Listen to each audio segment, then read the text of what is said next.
Hello दोस्तों, आपका स्वागत है आपके अपने YouTube channel fitter research centre में। आज हम डिस्कस करने वाले हैं इसरो के previous year question paper SDSC के, जो इंडियन सतीश धवन अनु स्पेस सेंटर श्रीहरिकोटा से लिया गया है। जो टेक्नीशियन बी फीटर 2017 पद पर लिखित परीक्षा का हुआ है। देख लीजिए, टेक्नीशियन बी फीटर है, पोस्ट कोड 11 है। 29 अप्रैल 2018 को एग्ज़ाम हुआ था। 10 से 11:30 के बीच परीक्षा की अवधि यहाँ पर देख लीजिए 90 मिनट के था। 1.5 घंटा का। प्रश्न की संख्या 100 था। तो आज हम एसडीएससी के प्रीवियस ईयर क्वेश्चन पेपर को डिस्कस करेंगे, जो फीटर ट्रेड का रहेगा।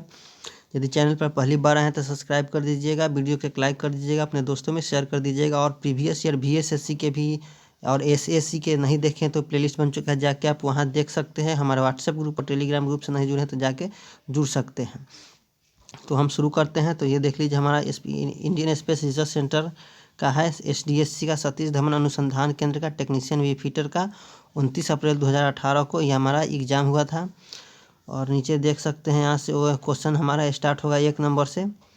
देख लीजिए, 1 नंबर हमारा न्यूमेरिकल क्वेश्चन से हमारा स्टार्ट हो रहा है 1 नंबर से। तो हम इसको बताते हैं। चलिए, तो हम शुरू करते हैं। सबसे पहले देख लीजिए 1 नंबर क्वेश्चन में क्या कह रहा है। यहाँ पर ऊपर दिखा देते हैं हम आपको, 1 मिनट। ये देख लीजिए क्या कहा है 1 नंबर हमारा क्वेश्चन की, एक विमान 50 मीटर प्रति सेकेंड के प्रारंभिक वेग से उड़ान भरता है और वायुयान के लिए दोरित पथ की आवश्यकता होगी यदि विमान की औसत त्वरण भूमि के समांतर 2.5 मीटर प्रति सेकेंड स्क्वायर है। तो इसको हम बताते हैं बोर्ड पर। चलिए, तो देख लीजिए, हमारा यहाँ पर देख लीजिए u बराबर क्या है, प्रारंभिक वेग है।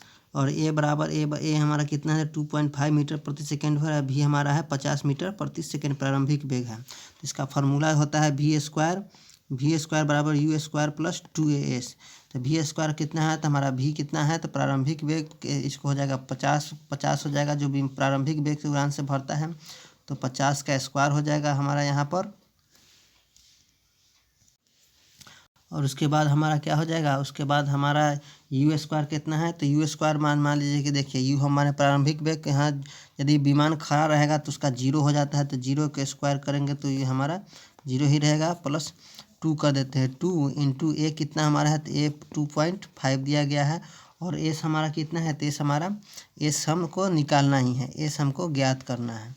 तो देख लीजिए यहाँ से 50 इंटू 50, तो ये हो जाएगा 50 इंटू 50 बराबर 0 का वैल्यू, 0 का स्क्वायर है यहाँ पर। देख लीजिए, तो 0 का स्क्वायर 0 ही होता है, तो इसको हम काउंट नहीं करेंगे।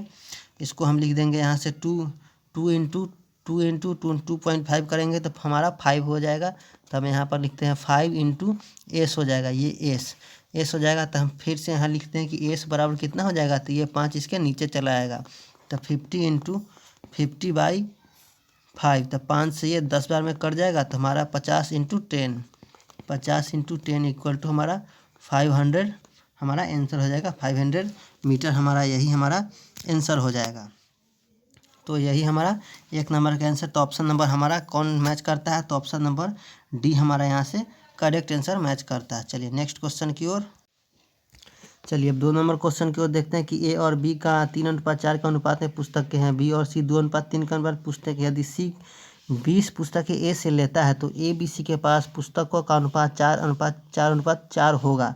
तो ए बी सी के पास कुल पुस्तकों की संख्या कितनी है, तो इसको भी हम बोर्ड पर बताते हैं। ये देखिए, ए बी सी के पास कितना है, तो ए बी के पास हमारा 3:4 है। तो ए को लिखेंगे 3 और बी को लिखेंगे 4। और बी सी के पास हमारा कितना है, तो 2:3 है। तो 2 यहाँ पर 3 लिखेंगे। इसको मल्टीप्लाई करेंगे, ये 2 इससे मल्टीप्लाई, तो 3 दूना 6 हो जाएगा। और ये 4 दूना 8 हो जाएगा। और ये 4 तिया 12 हो जाएगा। तो इसको हम काट लेंगे, छोटा कर देंगे। तो ये 2 से कट जाएगा, ये 3 बार में। 2 से ये कट जाएगा 4 बार में। ये 2 से कट जाएगा 6 बार में। तो हम मान लेते हैं कि माना पुस्तक हमारे पास 3x into 4x into 6x है। हम यहाँ पर लिख देते हैं माना पुस्तक बराबर हो जाएगा, पुस्तक 3x 4x और 5x है। तो यहाँ पर क्या कह रहा है कि देख लीजिए कि सी 20 पुस्तकें ए से लेता है, तो ए बी सी के पास इतना बच जाता है। तो सी कितना लेगा, तो सी का कितना मान है, तो सी का मान यहाँ पर 6 है। तो 6x माइनस कहता है ए है, तो ए कितना है, तो 5x। तो देख लीजिए क्या कह रहा है कि यहाँ पर कि 20 पुस्तकें सी 20 पुस्तकें ए से लेता है तो ए बी सी का अनुपात 4:4:4:5 हो जाता है। तो ए बी सी का अनुपात हम देख लिए कि 4:4:5 यहाँ पर लिख दिए हैं। और कहता है सी 20 पुस्तकें ए से लेता है, सी 20 पुस्तकें ए से लेता है। तो ये दोनों का अंतर निकाल देंगे तो अंतर हो जाएगा 6x - 5x इक्वल टू कितना हो जाएगा 20। 20 पुस्तकें लेता है तो x बराबर हमारा 20 निकल गया। x बराबर जब 20 निकल गया तो हमें ए बी सी का कितना था, तो ए बी सी हम माने हैं 3x। ए का मान देख लीजिए, माना पुस्तक हमने माना था 3x, तो पहले ए का निकाल देंगे हम यहाँ पर साइड में ए का निकाल देते तो 3x तो 3 इंटू एक्स का मान हमारा 20 निकला है तो 20 23 60 हमारा यहाँ से ए का पास हो जाएगा। और बी के पास हम आपको बताते हैं कि बी का हमारा कितना निकाल माने थे, तो बी का हम 4x माने थे तो हम यहाँ से 4x लिखेंगे 4x। तो बी का हो जाएगा 4 इंटू 20 बराबर 80 हो जाएगा ये। और सी का निकाल देते हैं हम, सी कितना माने थे हम, सी का माने थे हम यहाँ पर 6x तो 6x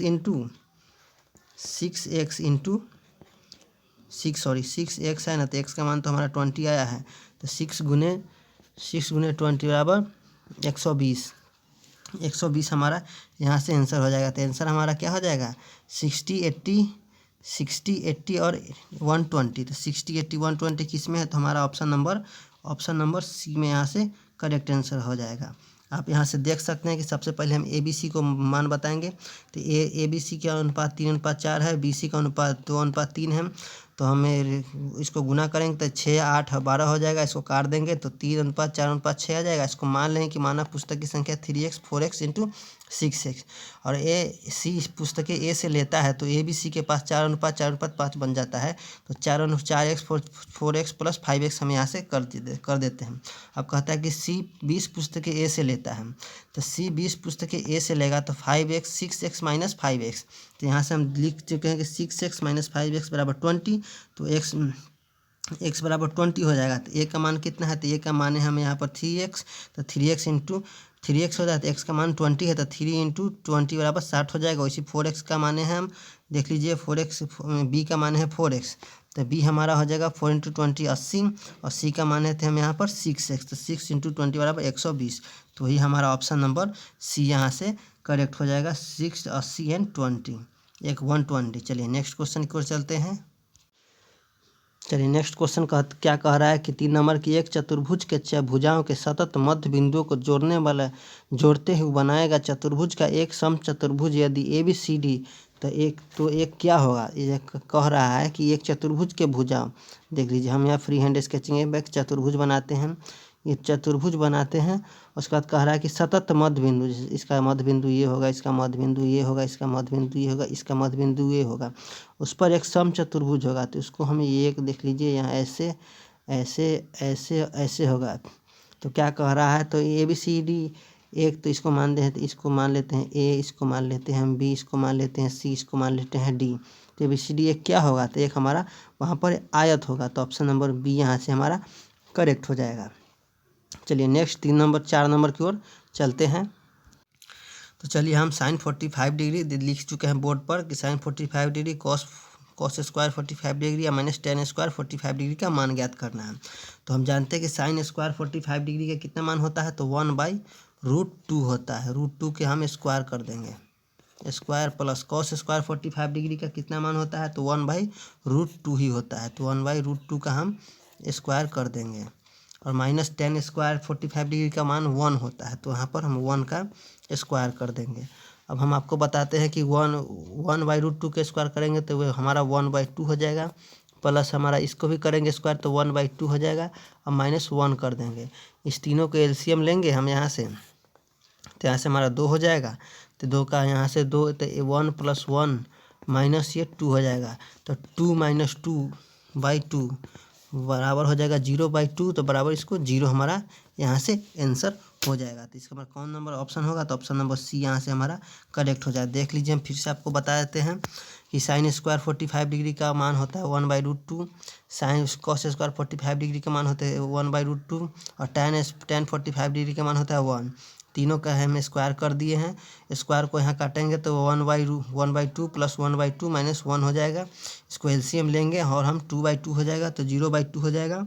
और यहाँ पर तो 2 को डिवाइड करेंगे 0 से, तो यहाँ पर हमारा 0 ही हो जाएगा आंसर। तो यही हमारा इस ऑप्शन नंबर सी यहाँ से करेक्ट हो जाएगा, 4 नंबर का सी। चलिए नेक्स्ट क्वेश्चन की ओर चलते हैं, अगले क्वेश्चन को।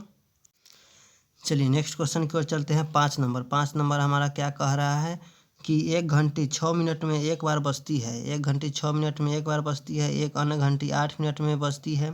तीसरी घंटी प्रत्येक 9 मिनट में बजती है। तो तीनों मिनट के बाद 3 घंटियों के एक साथ कितने बजे बजेंगी? तो इसको कुछ नहीं करना है, इसको सिर्फ एलसीएम कर देना है। तो एलसीएम इसको हम करके बताते हैं। तो देख लीजिए 5 नंबर क्वेश्चन के लिए आपको कुछ नहीं करना है, सिर्फ 6, 8 और 9 का एलसीएम निकाल देना है। देख लीजिए एलसीएम निकाल दी है, तो ये 2 × 3 × 4 × 3, तो 2 तिहाई 6, 6 चक 24, 24 तिहाई 72। तो 72 हमारा करेक्ट आंसर हो जाएगा, जो ऑप्शन नंबर हमारा ए यहाँ से दिया गया है। तो ऑप्शन नंबर ए यहाँ से करेक्ट आंसर हो जाएगा। चलिए चलते हैं नेक्स्ट क्वेश्चन की ओर। चलिए तो हम इसको बताते हैं 6 नंबर क्वेश्चन को। 6 नंबर क्वेश्चन हमारा यहाँ पर क्या कह रहा है कि एक राइट त्रिकोण का कर्ण 10 सेंटीमीटर है तथा अंकित वृत्त की त्रिज्या 1 है। त्रिकोण की परिधि सेंटीमीटर में क्या होगी?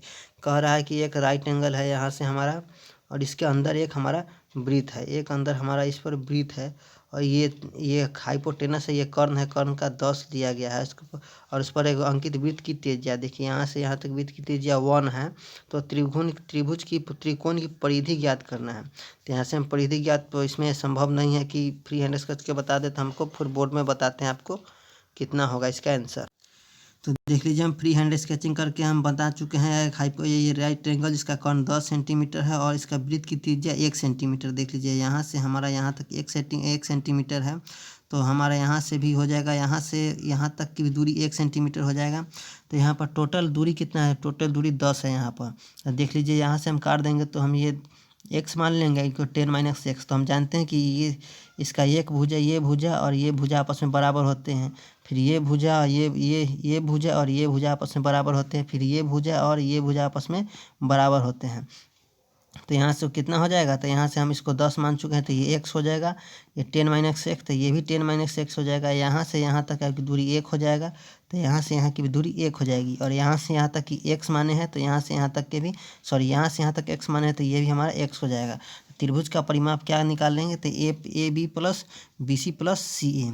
तो ए यहाँ से कितना निकाला? तो x+1 और b हमारा निकलेगा 1, b हमारा निकलेगा 1 और c, और यहाँ पर b और c निकालना है। तो b हमारा कितना है? यहाँ पर 1 है, और c कितना है हमारा? यहाँ पर c 10 - x है, तो 10 - x यहाँ पर लिख देंगे। फिर यहाँ पर c कितना हो जाएगा? तो c हमारा 10 - x हो जाएगा, a हमारा x हो जाएगा। तो इसको आगे पीछे आप कहीं भी कर सकते। उसके बाद क्या करना है आपको? जब x यहाँ माइनस में है तो यहाँ प्लस में कट जाएगा। फिर यहाँ x माइनस में है तो यहाँ प्लस में यहाँ कट जाएगा। तो कितना हो जाएगा?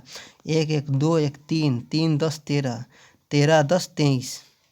1 मिनट रुकिए, सॉरी ये गड़बड़ कर चुके हम। एक एक्स्ट्रा यहाँ लिखे थे, क्योंकि x का मान हम यहाँ पर a का मान हम x लिखे थे और b का मान यहाँ पर 1 लिखे थे। तो x+1 और 1, तो यहाँ से कितना हो जाएगा? तो इसको हम काट देंगे, तो x कट ही गया है। तो 1 1 2 2 10 2 10 12 10 22। तो हमारा टोटल हमारा 22 सेंटीमीटर हमारा आंसर हो जाएगा। देख लीजिए फिर से मैं आपको बता दें कि हम त्रिभुज की एक राइट एंगल लिए हैं जिसका कर्ण 10 है और अंकित त्रिज्या 1 है, और वृत्त की अंकित त्रिज्या 1 है। जब यहाँ से यहाँ 1 हो जाएगा तो यहाँ से यहाँ भी 1 होगा और यहाँ से यहाँ भी 1 होगा। तो इसके यहाँ से यहाँ तक हम इसको x मान लिए हैं, इसको 10 - x मान लिए हैं। तो जब 10 - x ये भी होगा तो ये कोना ये और ये बराबर होगा, तो इसको भी 10 - x हम मानते हैं और जानते हैं कि ये और ये बराबर होते हैं। तो इसको हम 1 सेंटीमीटर 1 सेंटीमीटर है वृत्त के केंद्र से, तो ये भी 1 सेंटीमीटर होगा। फिर इसको हम x माने हैं, तो ये और ये आपस में बराबर होते हैं, तो इसको भी x मान लेते हैं। इसके बाद निकल गया कि ए बी सी निकाल देना है। त्रिभुज के ऊपर में A B plus B C plus C A. तो उसके बाद हम यहाँ पर निकाल चुके हैं, तो हमारा आंसर 22 सेंटीमीटर यहाँ पर आ चुका है, आप देख सकते हैं। चलिए नेक्स्ट क्वेश्चन की ओर चलते हैं। तो यहाँ से हमारा कितना आंसर हो जाएगा?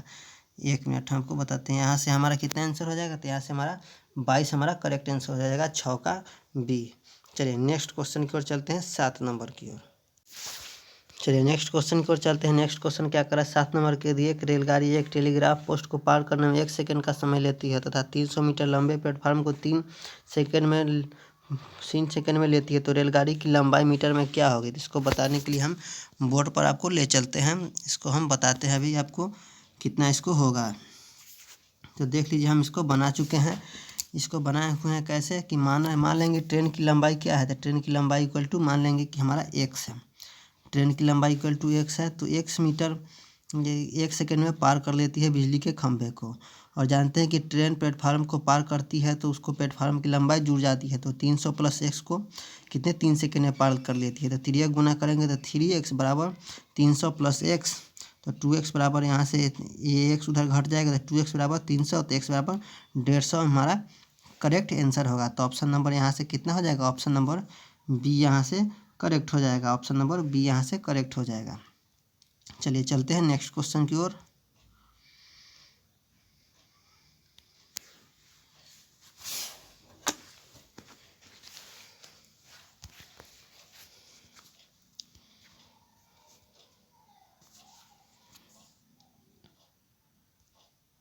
चलिए तो हम 16 नंबर की ओर 8 नंबर की ओर चलते हैं। क्या कह रहा है कि 10 केजी द्रव्यमान की वस्तु 10 मीटर प्रति वेग से गतिशील है, तो गतिज ऊर्जा क्या होगी। तो गतिज ऊर्जा जानते हैं कि हाफ एम बी ए स्क्वायर होता है।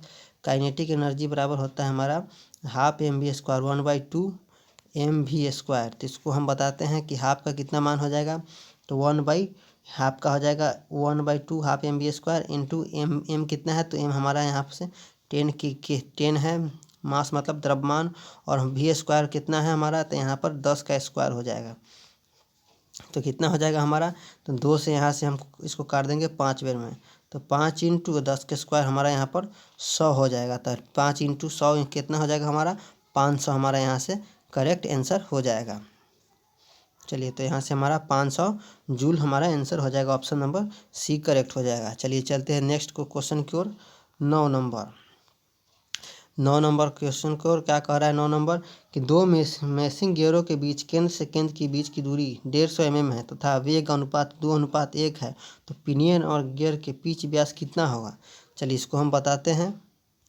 चलिए तो हम 9 नंबर क्वेश्चन को बताते हैं कि मेसिंग गियर के बीच केंद्र से केंद्र की दूरी के बीच 150 mm है। तो देख लीजिए यहाँ पर हमारा 150 mm है और वेग अनुपात 2:1 है। तो इसको R प्लस इसको बड़ा R मानेंगे, इसको स्मॉल r मानेंगे। तो बड़ा R capital R plus R बराबर हो जाएगा 150, तो R बराबर 150 माइनस R हो जाएगा।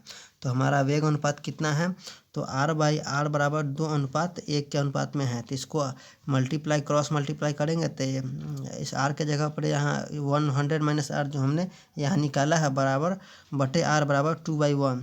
तो इसको क्रॉस मल्टीप्लाई करेंगे तो हमारा 2R बराबर 150 माइनस R, तो ये 3R ये माइनस R ये इधर जुड़ जाएगा, तो 3R बराबर 3 स्मॉल r बराबर 150, तो r बराबर कितना हो जाएगा 50। तो इसका डायमीटर कितना निकल जाएगा, तो इसका डायमीटर हमारा जब 50 रेडियस है तो डायमीटर इसका 100 निकल जाएगा। तो r इसका एक 100 निकल गया, तो एक यहाँ से हमारा ये निकल गया। उसके बाद देखते हैं r का मान, जैसे यहाँ से r का मान हमारा 50 निकल गया, तो ये हम समीकरण 2 में यहाँ पर रख देंगे। तो r बराबर 150 माइनस r जो हम यहाँ पर निकाले थे उसी को हम यहाँ पर रखेंगे।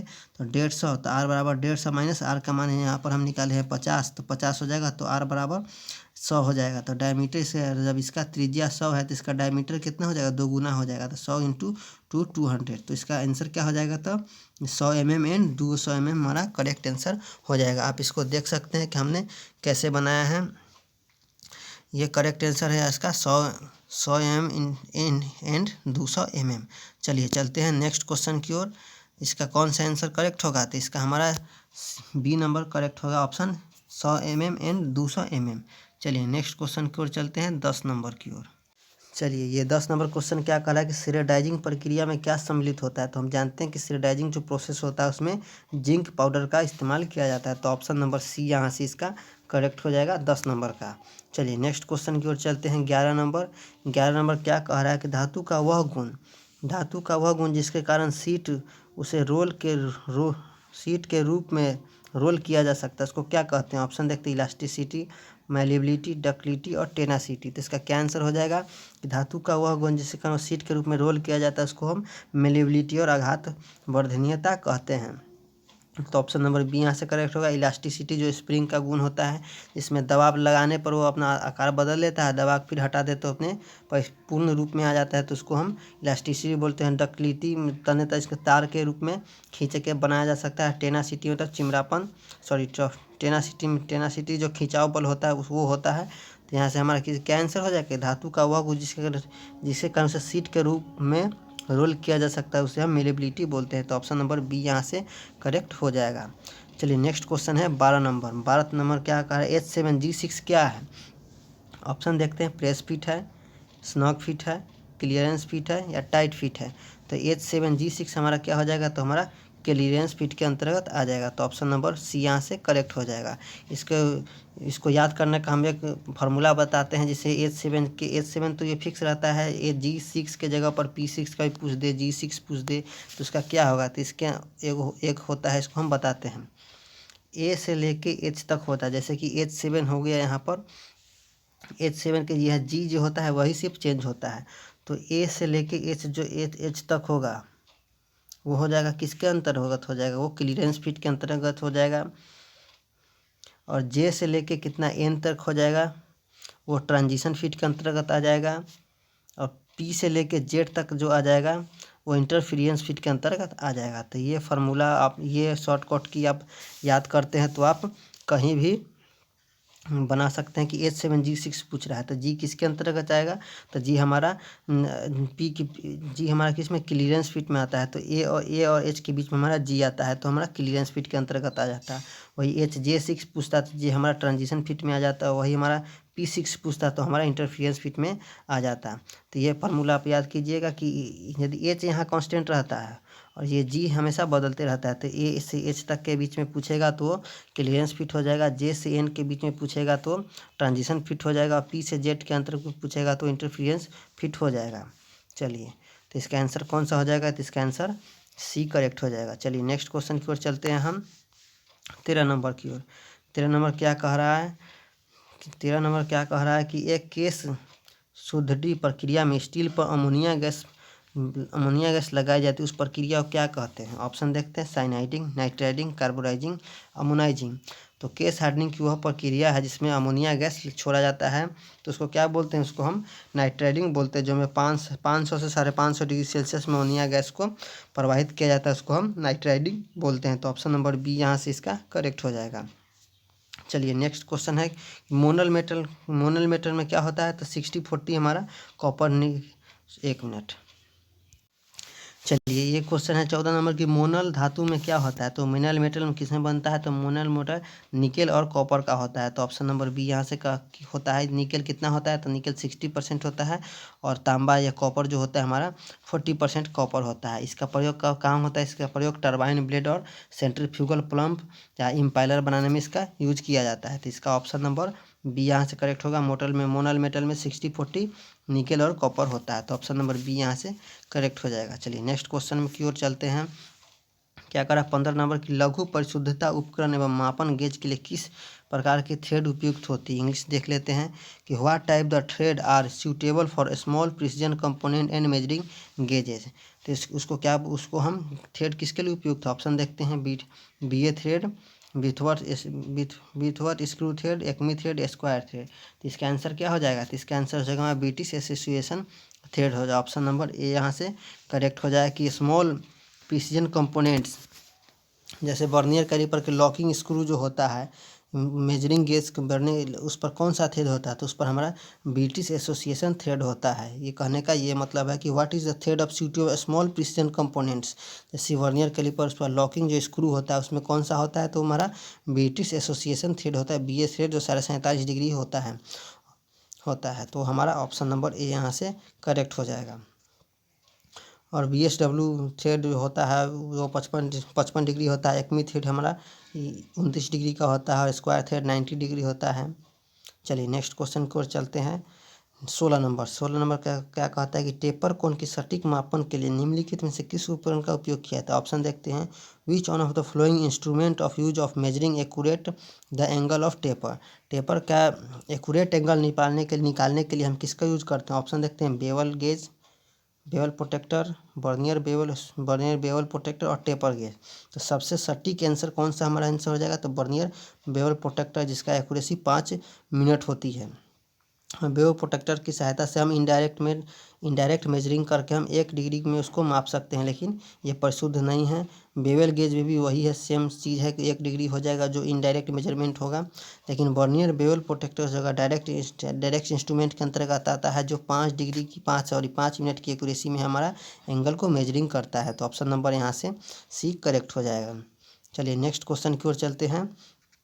17 नंबर क्या कह रहा है कि एक टैब वॉशर का प्रयोग किस लिए किया जाता है। तो ऑप्शन देखते हैं, सेल्फ लॉकिंग के लिए, लॉकिंग द नट के लिए, या कंपन से वाइब्रेट बचाने के लिए, या फास्टनिंग फैब्रिकेशन वर्क के लिए। तो टैब वॉशर को जो हम यूज करते हैं नट को लॉक करने के लिए बोलते हैं, तो उसको ऑप्शन नंबर बी यहाँ करेक्ट होगा। टैब वॉशर का प्रयोग हम नट को लॉक करने के लिए करते हैं, तो ऑप्शन नंबर बी यहाँ से करेक्ट हो जाएगा। चलिए नेक्स्ट क्वेश्चन की ओर चलते हैं। नेक्स्ट क्वेश्चन क्या कह रहा है हमारा कि एक की लंबाई, चौड़ाई और गहराई के रूप में अनुच्छेद निम्न में से समतुल्य किसके बराबर होगा। तो इसका आंसर क्या हो जाएगा, तो इसका आंसर हमारा हो जाएगा लंबाई गुने चौड़ाई हो जाएगा, क्योंकि एक की है जो मान लीजिए कि फ्लैट की है, तो ये लंबाई चौड़ाई निकाला गया है, तो एल कितने, इसका समतुल्य कितना हो जाएगा, किसके इक्वल बराबर हो जाएगा, इसका शेडिंग एरिया, तो इसका एरिया लंबाई गुने चौड़ाई के अनुसार हो जाएगा। तो ऑप्शन नंबर सी यहाँ से करेक्ट हो जाएगा। नेक्स्ट क्वेश्चन क्या कह रहा है, 19 नंबर आपको कह रहा है, 19 नंबर कह रहा है 33 मीटर प्रति मिनट की काटने की के साथ 10 mm व्यास का एक छिद्र करने के लिए आरपीएम की गणना करें। तो आरपीएम इसका कैसे निकालते हैं, तो हम जानते हैं कि आरपीएम बराबर होता है हमारा, आरपीएम बराबर होता है CS गुने 1000 बाटे पाई डी होता है, ये फार्मूला होता है। तो कटिंग स्पीड कितना है हमारा, तो कटिंग स्पीड जो हमारा है यहाँ पर ये 30 है, 33 है, और गुने 1000 होता है, तो 1000 हम रख देंगे, गुने 1000 बटे पाई का मान 22 होता है, तो 22/7 होता है, तो 7 नीचे नहीं, 7 हम यहाँ पर ऊपर रख देंगे, और डायमीटर हमारा 10 mm है। इसको कैसे काटेंगे, 1 शून्य से 1 शून्य काट देंगे यहाँ, 11 से 2 बार में काटेंगे, 11 से 3 बार में काटेंगे, और ये 2 से फिर ये 100 को काटेंगे 50 बार में। तो 5 से 5 15, 150 गुने 7, 15 7 105 पर 1 शून्य, 105 पर 1 शून्य, तो 1050 हमारा आंसर हो जाएगा।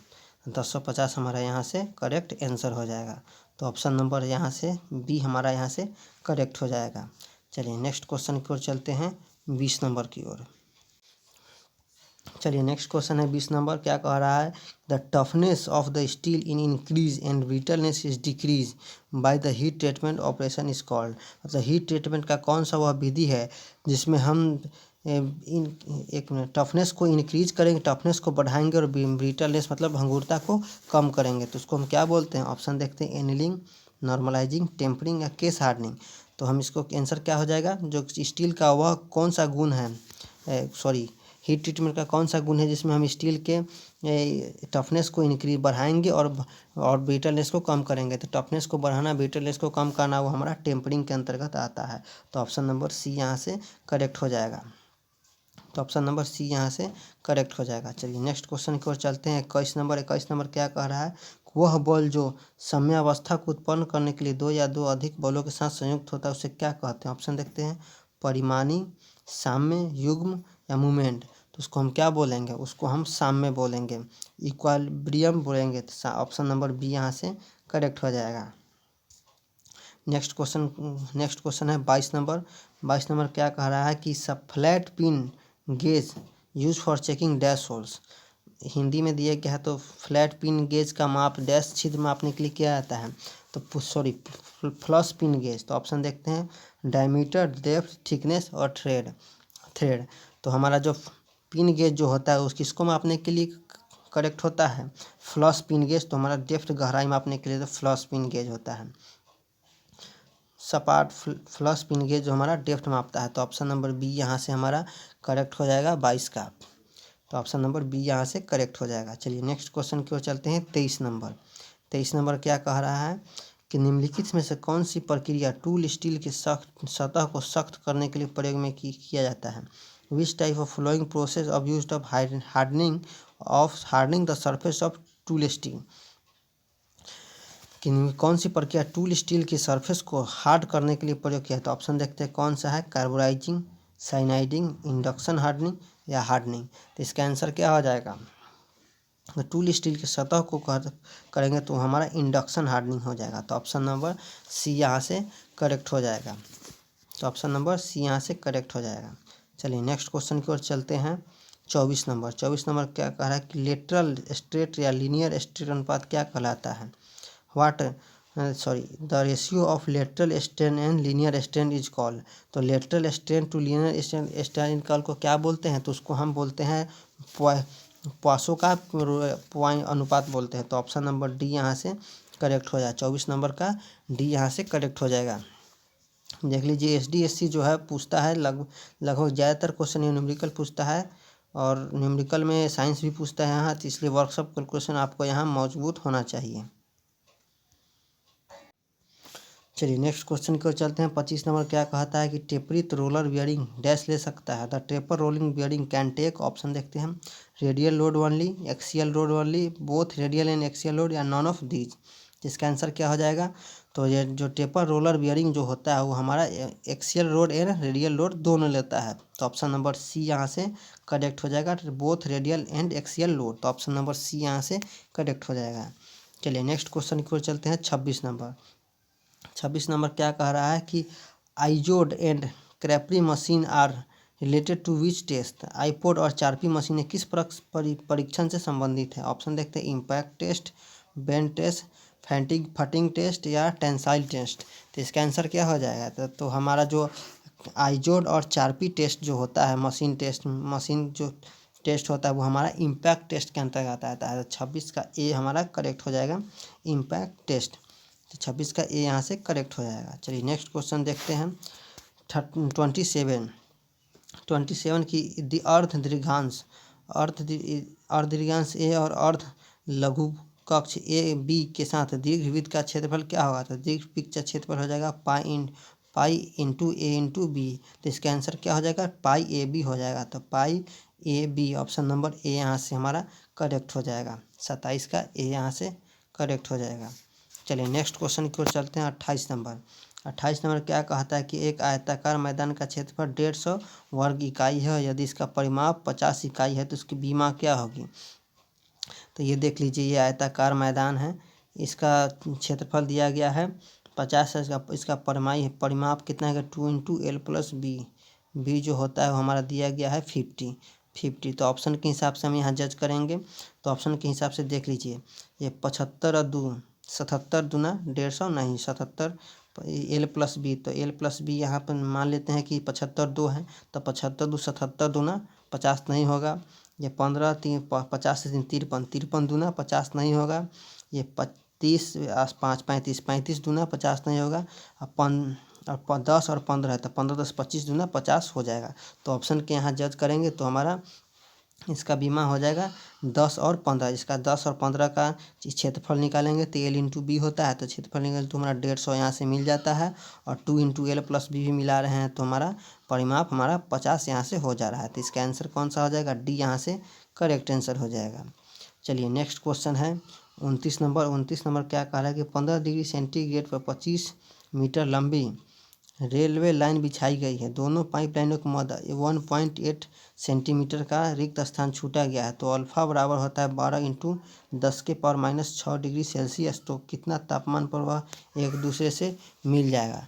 तो इसका आंसर क्या हो जाएगा, तो इसका आंसर हम बताते हैं, इससे ये बहुत ज़्यादा लंबा बन जाता है इसलिए हम इसको नहीं बताते, इसका डायरेक्ट हम आंसर बताते हैं। तो 29 का हमारा 85 हो जाएगा, 75 डिग्री सेल्सियस हमारा ये करेक्ट आंसर हो जाएगा। चलिए नेक्स्ट क्वेश्चन की ओर चलते हैं। 30 नंबर।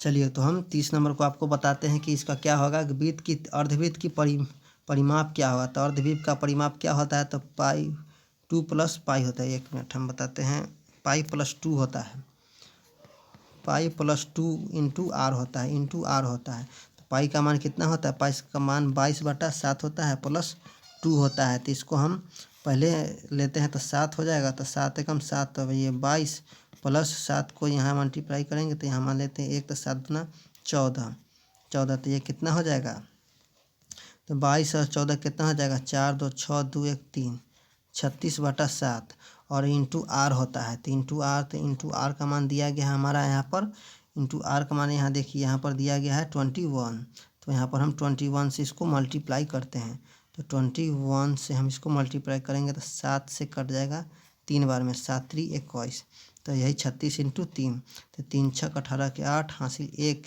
1 3 3 9 1 10, तो हमारा 108 सेंटीमीटर हमारा आंसर हो जाएगा।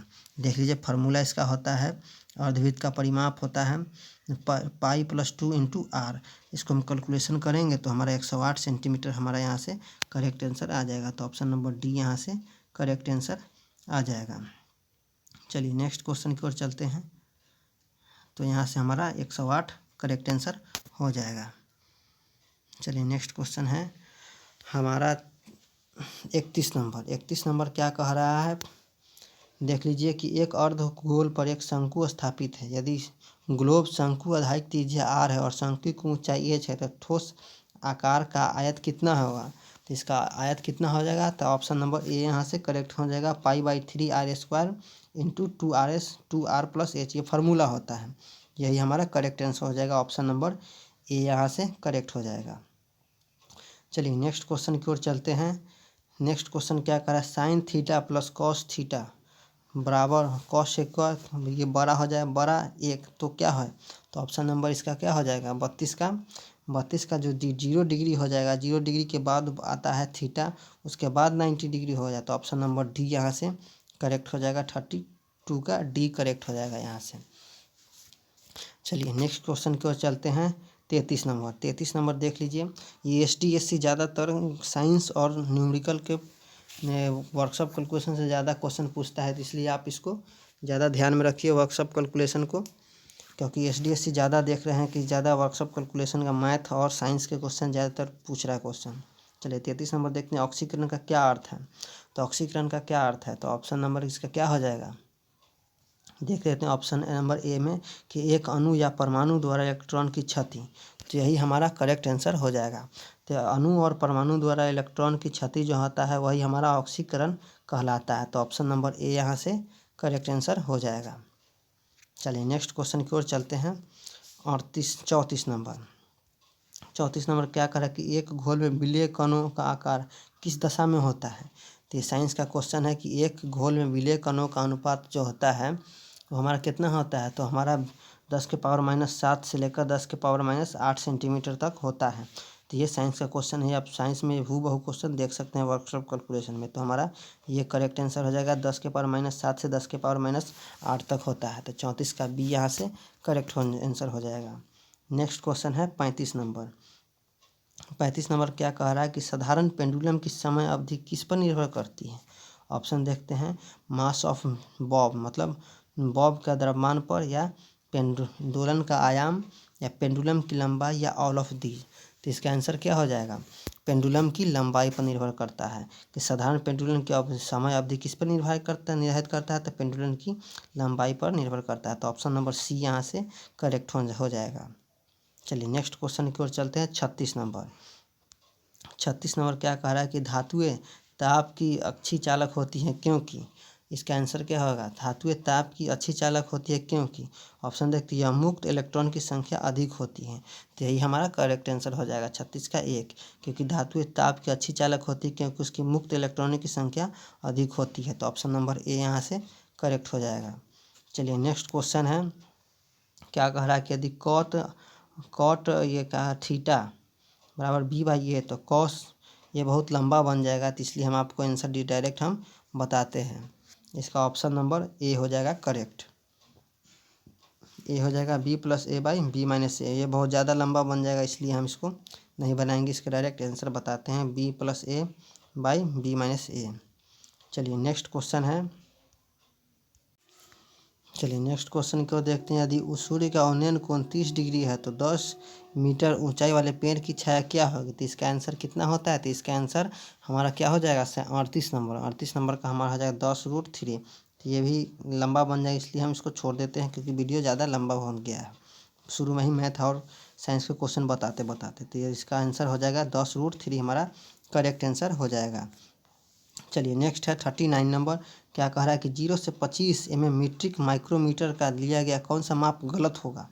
तो ऑप्शन देखते हैं 20.200 20.220 20.022 या 20.210 तो इसका आंसर क्या हो जाएगा। तो इसका आंसर कौन हम नहीं ले कौन सा माप गलत हो जाएगा। तो देखिए 20.20 तो ये भी सही हो जाएगा, और 20.220 तो ये भी सही होगा, ये 20.210 तो ये भी हमारा सही हो जाएगा। ऑप्शन नंबर सी जो है 20.022 ये हमारा गलत हो जाएगा। तो ऑप्शन नंबर सी यहाँ से हमारा करेक्ट आंसर है। माइक्रोमीटर जो होता है हमारा 0 से 25 है, 0 माइक्रोमीटर का लिस्ट काउंट होता है 0.01 mm होता है।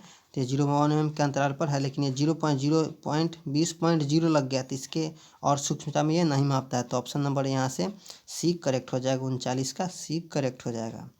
चलिए नेक्स्ट क्वेश्चन है 40 नंबर। 40 नंबर क्या कह रहा है कि यदि कटिंग गति भी मीटर प्रति मिनट और परिक्रमा गति n हो तो किसी जॉब का डायमीटर ज्ञात करने के लिए सही सूत्र क्या है।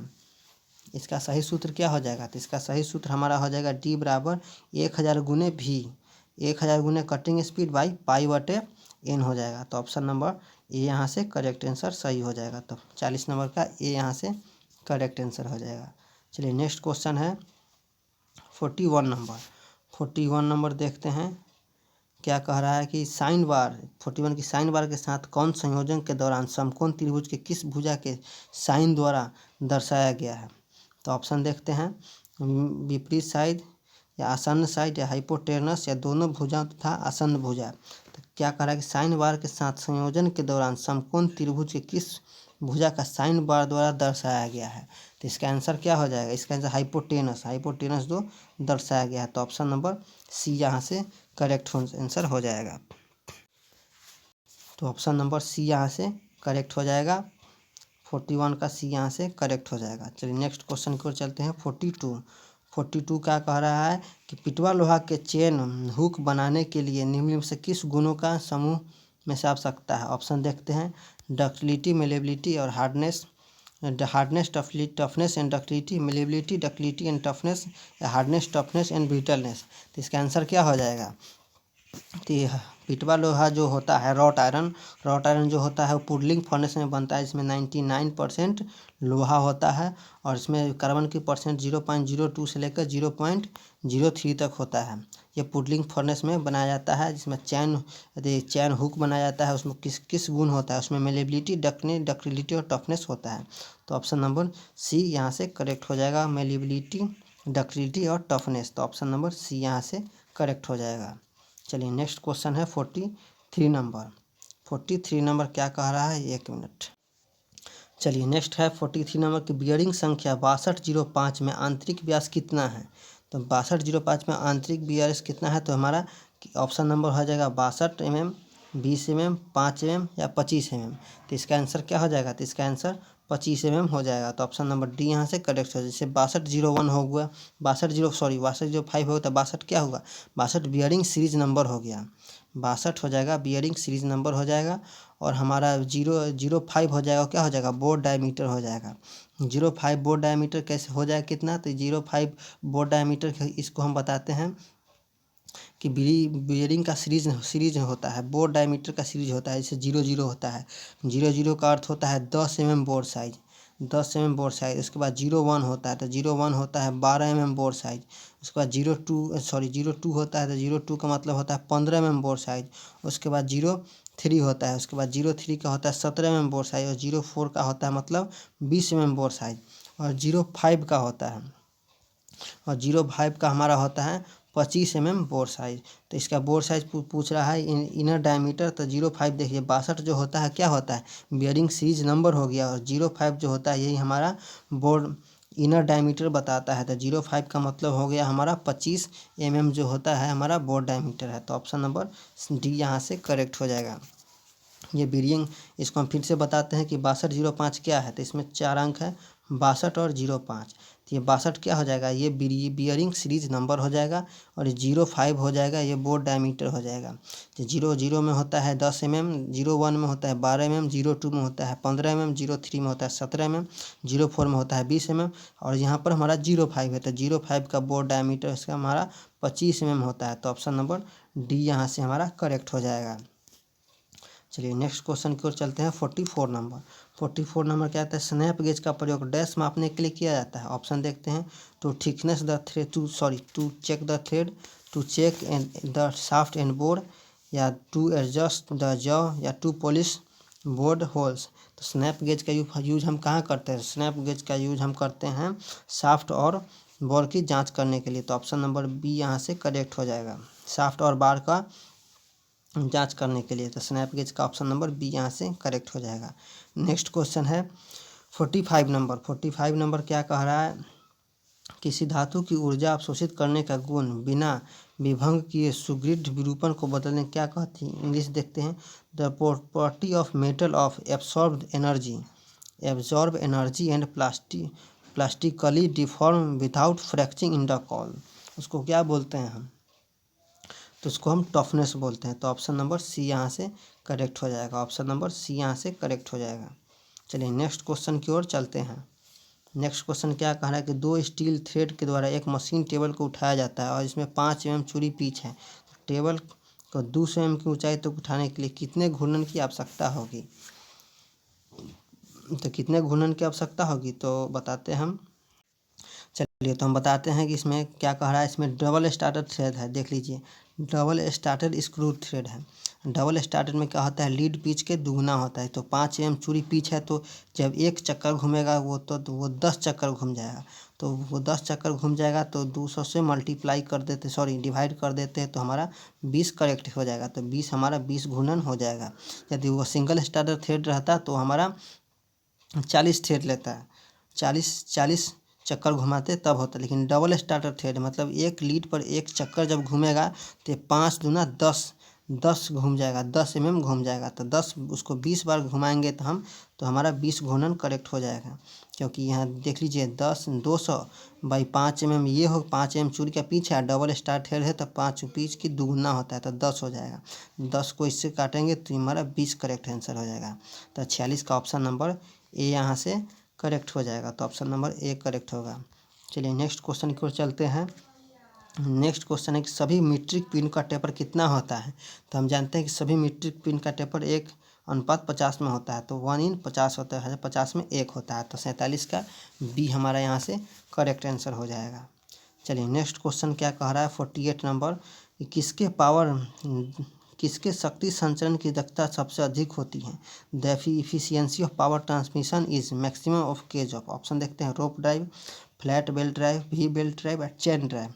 तो इसका आंसर क्या हो जाएगा, तो सबसे ज़्यादा जो होता है हमारा, सबसे ज़्यादा शक्ति पावर की होता है वो हमारा क्या होता है, ऑप्शन हमारा चेन ड्राइव के अंतर्गत आता है। तो हमारा चेन ड्राइव जो होता है उसमें स्लीपेज की संभावना नहीं होती, इसलिए वो सबसे दक्ष हो जाएगा। और चेन ड्राइव के जगह पर यदि हमारा यहाँ पर गियर ड्राइव रहता तो ऑप्शन में रहता तो गियर ड्राइव यहाँ पर सही रहता, क्योंकि गियर ड्राइव में स्लीपेज की संभावना नहीं होती है, इसमें सबसे दक्ष सबसे इफिशियंसी होता है। लेकिन यहाँ पर चेन ड्राइव दिया गया तो चेन ड्राइव में स्लीपेज की संभावना ही नहीं होगी। तो ऑप्शन नंबर डी यहाँ से करेक्ट हो जाएगा। रोप ड्राइव, फ्लैट बेल्ट ड्राइव और वी बेल्ट ड्राइव में स्लीपेज की संभावना होती है, इसलिए ये सही आंसर नहीं होगा। इसका आंसर डी हो जाएगा, चेन ड्राइव सबसे पावर ट्रांसमिशन का सबसे इफिशियंसी माध्यम है, सबसे अच्छा, उसमें स्लीपेज की संभावना नहीं होती है। चलिए नेक्स्ट क्वेश्चन की ओर चलते हैं। 49 नंबर।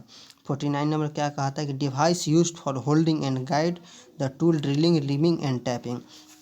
मतलब ड्रिलिंग, रीमिंग और टैपिंग के औजार को पकड़ने और मार्गदर्शन देने के लिए किसका यूज किया जाता है। तो हम जानते हैं कि जिग का जो प्रयोग होता है, जिग का प्रयोग होता है जो ड्रिलिंग, रीमिंग और टैपिंग में पकड़ता भी, होल्ड भी करता है और उसको गाइड भी करता है। तो ऑप्शन नंबर ए यहाँ से करेक्ट हो जाएगा। लेकिन फिक्सर जो है वो केवल होल्ड करता है, लेकिन लोकेट वो नहीं करता। तो ऑप्शन नंबर ए यहाँ से हमारा करेक्ट हो जाएगा कि जिग जो होता है वो होल्ड और गाइड दोनों करता है। तो ऑप्शन नंबर यहाँ से एक करेक्ट होगा कि ड्रिलिंग, रीमिंग और टैपिंग में जिग जो होता है होल्ड और गाइड दोनों करता है। तो ऑप्शन नंबर ए यहाँ से करेक्ट हो जाएगा। नेक्स्ट है 50 नंबर क्वेश्चन क्या कह रहा है हमारा कि सामान्य बुश बियरिंग किसके बने होते हैं। चलिए नेक्स्ट क्वेश्चन है 50 नंबर की बियरिंग बुश सामान्यतः किससे बने होते हैं। ऑप्शन देखते हैं कॉपर, ब्रास, व्हाइट मेटल और गन मेटल। तो हमारा जो बियरिंग बुश जो होता है गन मेटल का बना होता है। बियरिंग बुश जो होता है हमारा गन मेटल का बना होता है। इसमें 88, 10, 2 कॉपर, टिन और जिंक का परसेंटेज होता है। 88% कॉपर होता है और 2% टिन होता है। जिंक 2 कॉपर, टिन और जिंक मिलकर हमारा गन मेटल बनता है। तो हमारा गन मेटल बियरिंग बुश जो होता है गन मेटल का बनता है। तो ऑप्शन नंबर डी यहाँ से करेक्ट आंसर हो जाएगा। तो हम 50 क्वेश्चन को डिस्कस कर चुके हैं। वीडियो अच्छा लगा हो तो लाइक करें, शेयर करें और चैनल पर पहली बार है तो सब्सक्राइब जरूर कर दीजिए। ये 50 इसरो SDSC के 50 क्वेश्चन को हम सॉल्व कर चुके हैं मैथ्स से लेकर साइंस तक। कुछ 1-2 क्वेश्चन को हम मैथ्स और साइंस में छोड़ें जाकि बहुत ज़्यादा लेंदी हो जाता था, इसलिए हम उसको नहीं बनाया है। यही हमारा 29 अप्रैल 2018 को क्वेश्चन एग्ज़ाम हुआ था, उसका ये क्वेश्चन पेपर था, वो हम अच्छा से बताए हैं। वीडियो अच्छा लगा हो तो लाइक करें, शेयर करें। चैनल पर पहली बार है तो सब्सक्राइब करो जरूर करें। और VSSC के पिछले प्रीवियस ईयर क्वेश्चन को नहीं देखें तो जाके आप देख सकते हैं। और SSC के भी प्रीवियस ईयर को नहीं देखें तो प्लेलिस्ट बन चुका है, जाके आप वहाँ देख सकते हैं इसरो प्रीवियस ईयर के नाम से।